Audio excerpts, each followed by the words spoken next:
Memorial Day, I get it. So we'll be back on Tuesday with Ace Cast Live. I want to get my man Ryan Noda. I've been championing him since the very beginning. I want to see the guy play every day. The numbers show it.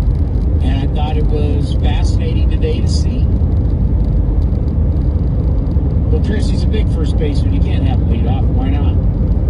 He's got 400 on-base percentage.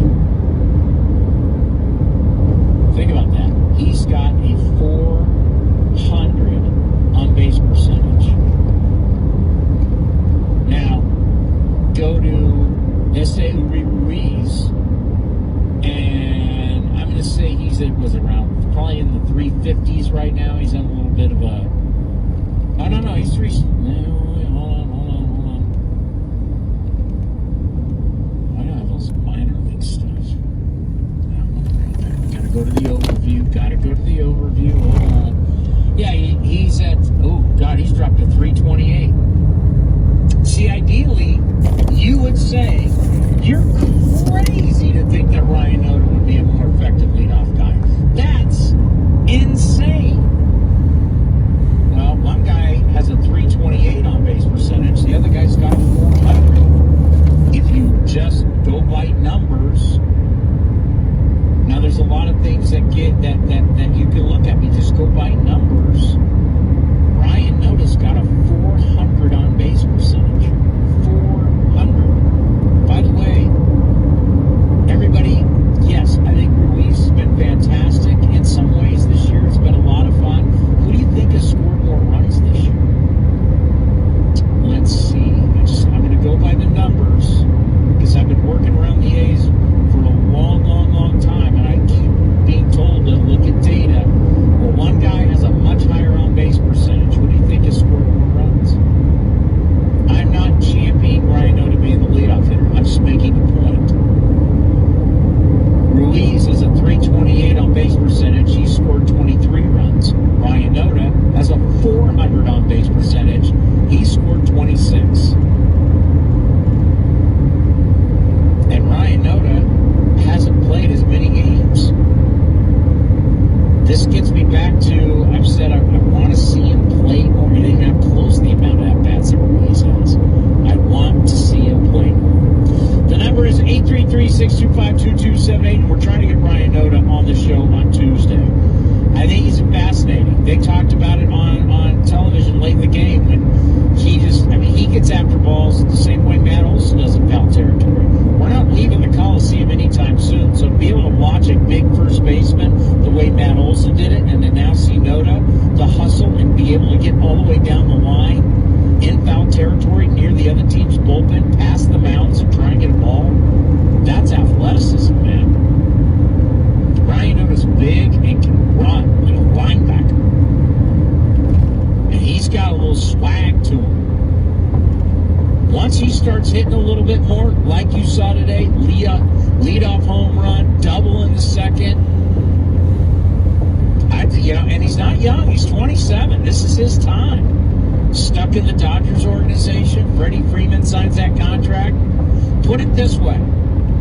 We see A's that leave, and I don't want to discredit anybody, but we see A's that leave this organization and never play again in the big leagues.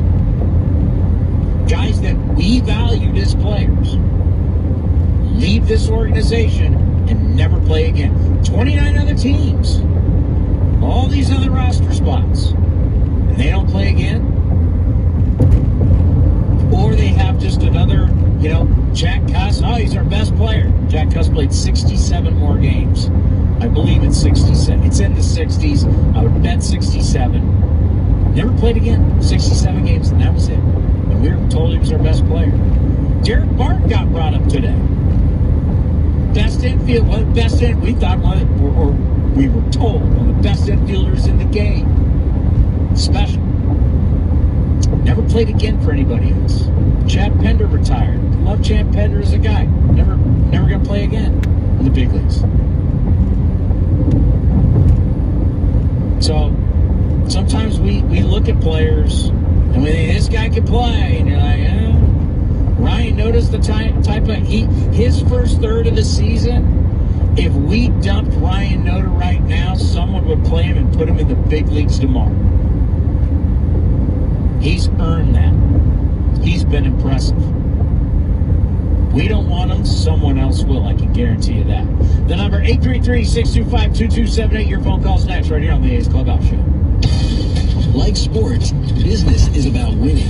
Championship decisions are business decisions based on what it takes to help your company win. And that's why there's UBO Business Services, specializing in helping you win every day by streamlining workflows, managing documents, and providing the best-in-class office technology. Make your championship decision with UBO Business Services. Visit them at ubeo.com. That's ubeo.com. And the Underdog Oakland Athletics win their first championship since they were in Philadelphia in 1930. Hi, I'm Raleigh Fingers, Hall of Famer, three-time World Series champion with the Oakland A's, and World Series MVP. Winning takes teamwork, skill, and heart. So when you need an ace for a personal injury lawyer that will win you the game, go with the winning team. Call Bernardi Zerata at 833-VZ-FOR-ME or go to vzlawfirm.com. Bernardi Zerata, the official injury law firm of the Oakland A's. Javier ready, the back legs up high, and swung a hit to right, hit well, and back on it is McCormick. You'll watch it fly. And the A's have the answer with Noda and a leadoff home run in the bottom of the first. A's won, Houston won. His first major league leadoff home run. You're listening to the A's Clubhouse Show. All of a sudden, you're tied 1-1, right? Alvarez went deep in the first, and then Noda goes deep. You're like, well, we got something here. And then, that was it. Javier now 6-1. Astros have won each of his 5 starts in May. They've won now 15 of his last 17 starts dating back to last August 31st. I'll get to the phone calls, but a couple of things about the Astros today. Yordan Alvarez is, because he's on this team, a lot of players on it, a lot of good players, a lot of winning, a lot of success. But I think everybody around baseball knows, I don't know how many people are really better than this guy. Like, Aaron Judge Aaron Judge was a historic year. It was so great. It was a historic year last year. And that kept him from winning the MVP. But he will win an MVP, probably multiple MVPs, and a good chance. You know, we've been doing these football analogies with the Hall of Fame. If a guy's a sure thing, he's in the red zone, 3rd and long. Yordan Alvarez is on the path. For his age, where he's at, he is on a path, and his numbers are going to be really gaudy when it's all said and done, barring any type of crazy thing happening to him. When it's all said and done. And all you had to do was watch Altuve today. Jose Altuve will have a plaque in Cooperstown because he will have 3,000 hits. And he's a 2-time World Series champion. Who knows if he wins another one. He is a MVP. But just look. I mean, if you're at the game today, you saw in the 3rd inning all you need to know. I have no idea. They were shading. Tony Kemp was shading up the middle on him. So you had this huge hole between Kemp and Noda there on the right side. He got a heater a little bit up and out. He got on top of that thing and just hit a routine ground ball for a base hit. That's called back control. He knows what the defense is, and he just base hit into right field. Then two at-bats later in the 7th, home run. Then in the 9th, Nick Allen was not playing or shading a little bit up the middle, and he hit a ground ball, not completely up the middle, and he digs out a base hit. What you saw today from Jose Altuve, this is how you get 3,000 hits. Because you just keep collecting them every day. That's a base hit into right field, a home run into left, and a base hit almost up the middle. The entire diamond gets used by Jose Altuve. He can beat you foul pole to foul pole day after day after day, year after year. It's a game of math. And then all of a sudden you look up one day and you go, Jesus, he's got a 80, 90, whatever it's going to be, WAR. He's got 3,000 hits. He's got World Series ranked first ballot Hall of Famer. Now, because of the cheating scandal, will they try and ding him for that? I don't know.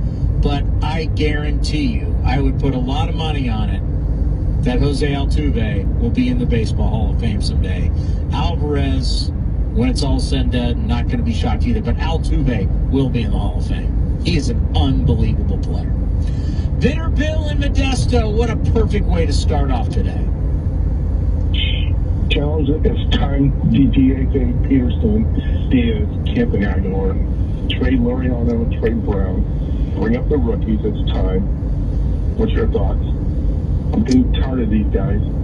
I talked about ripping off a Band-Aid. Ripping off a Band-Aid's tough. It hurts. It stings. But then the sting goes away. You're over a third. You're a third past. You're past a third of the schedule. You got Memorial Day tomorrow, which is one of our checkpoints, and the checkpoint says 10:45, and it's going to happen. It's inevitable. It's going to happen. Now, I would say this though, Bitter. I don't get rid of Brown. I keep Brown. I need somebody. I need somebody to be the adult in the room. You gotta have one guy. There's always got to be one guy. You gotta have one. You got Carlos Perez there. Stop. You keep Brown. I keep. You don't have to move Brown. You don't have to pay him. I keep Brown. That'd be the one guy I keep. You don't want to take playing time away from these rookies. Right, Brown's not going to take one. Brown can do a lot of different things. He can play left, he can play right, he can DH. You need to have one guy. You got to have one. And Perez is not that guy. Somebody's got to be a one. By the time you see these rookies, you know it's going to be August or September.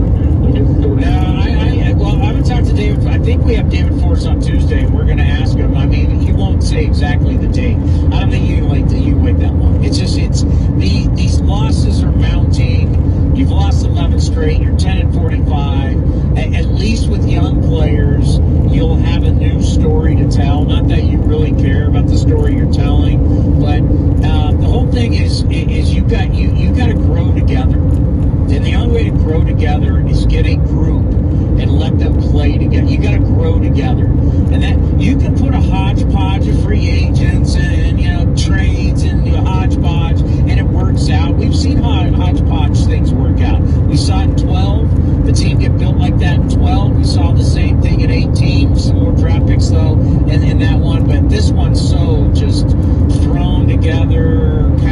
You need to have just a young group play together. Let them get beat up together. Let them win together. Let them learn together. Let them travel together. Let them grow up together. That's the best way to do it. And bring up a bunch of young guys, and they're going to struggle, but who cares?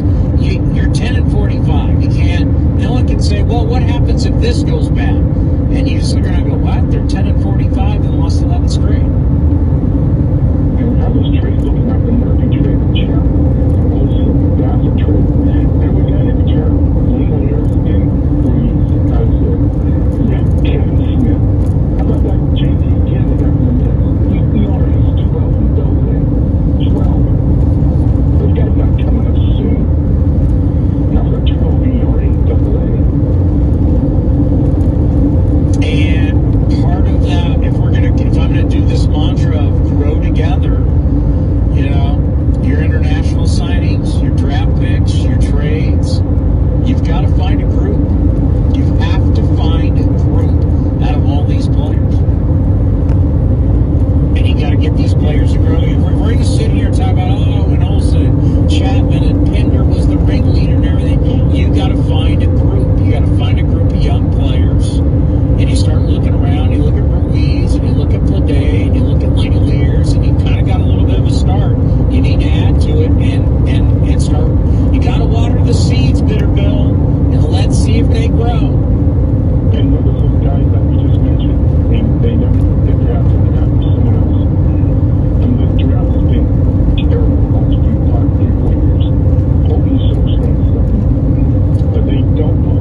players are 28 or older. And that's why I don't buy the excuse. Now, the pitching's been young, and it's going to be great to get Paul Blackburn back. But blaming this all on age, not accurate. It's just not accurate. Now, you could say, well, Brooker hasn't played a lot of the big leagues. Okay, but he's still 28. He's still been, as a grown man in his prime at 28 years old, playing baseball. That's where, there's this thing that all of a sudden, yes, the big leagues is played by the best players, the best mentally and physically, the best mental and physical prepared players. But the game of baseball is the game of baseball. You don't have secret tricks once you get up here. That's why certain players, great players, come up at a young age and they still dominate. Well, how do they dominate? They haven't been in the big leagues for all these years. How does Ken Griffey Jr. walk out and go, hello world, I'm Ken Griffey Jr. and I got my hat backwards and I'm going to hit bombs off all you guys. I don't even look at scouting reports. I don't even look at video and I'm still better than you guys. How did he do that? He didn't have all the scouting reports. He didn't have all the years of experience in the big leagues. The big leagues. He's a great player. Ken Griffey Jr. would show up and not even know who was pitching and dominate. Why? Because he was great. The game is the game.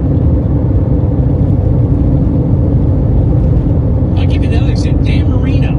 They talk about Dan Marino couldn't read defenses when he came out of the University of Pittsburgh for the Miami Dolphins. And trust me, football's way more complicated than baseball. Way more complicated.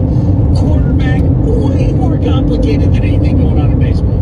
Plus, everybody's trying to kill you and knock your head off. I don't know anybody who's getting their head knocked off in baseball anymore. Dan Marino just threw I did an interview with Dan Marino at Pebble Beach. It was great. I loved it. It was years ago. And Dan Marino said, when I came in the league, I just looked to see who was open. I fired it at him. He didn't even read. He didn't know coverages. Some great players show up and they look at all this. Oh, you got to be in the league for years. Legit's legit, man. Legit is legit. And that's what I'm saying. When you look at our roster, these guys, man, we don't have a bunch of guys who haven't been at this level, is what I'm trying to say. They've been at this level. It's just, it's almost... Don't miss all your favorite shows drafting the greatest fantasy football teams of all time on Fantasy Sports Radio. With Damian Tomlinson, Tom Brady, Sharon Rice, Michael Vick, Priest Holmes, and more in a one-time best of the best fantasy football draft next week. It all kicks off Tuesday morning at 8 Eastern on Fantasy Football Morning on Fantasy Sports Radio, Channel 87. And check out twitter.com/SiriusXM Fantasy.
been to Modesto since I called a San Jose Giants Modesto A's game. That's got to be like 97, 98, 96.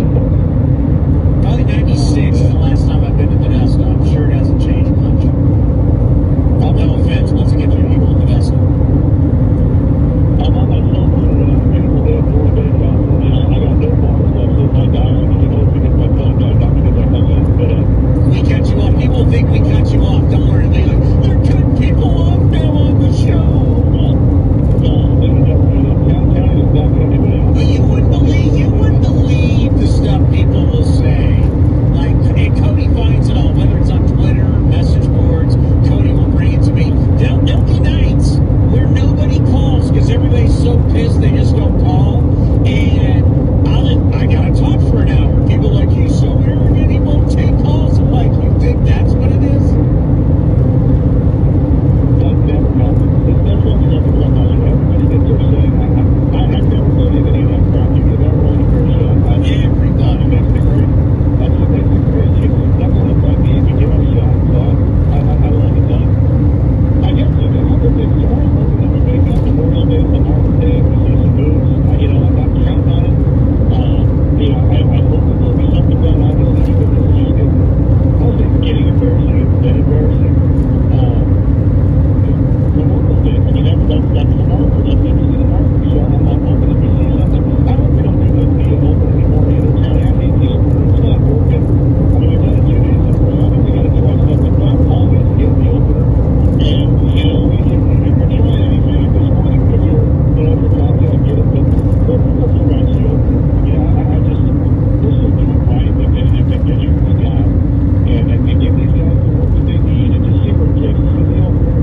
I hate to say the word, it's just bush league.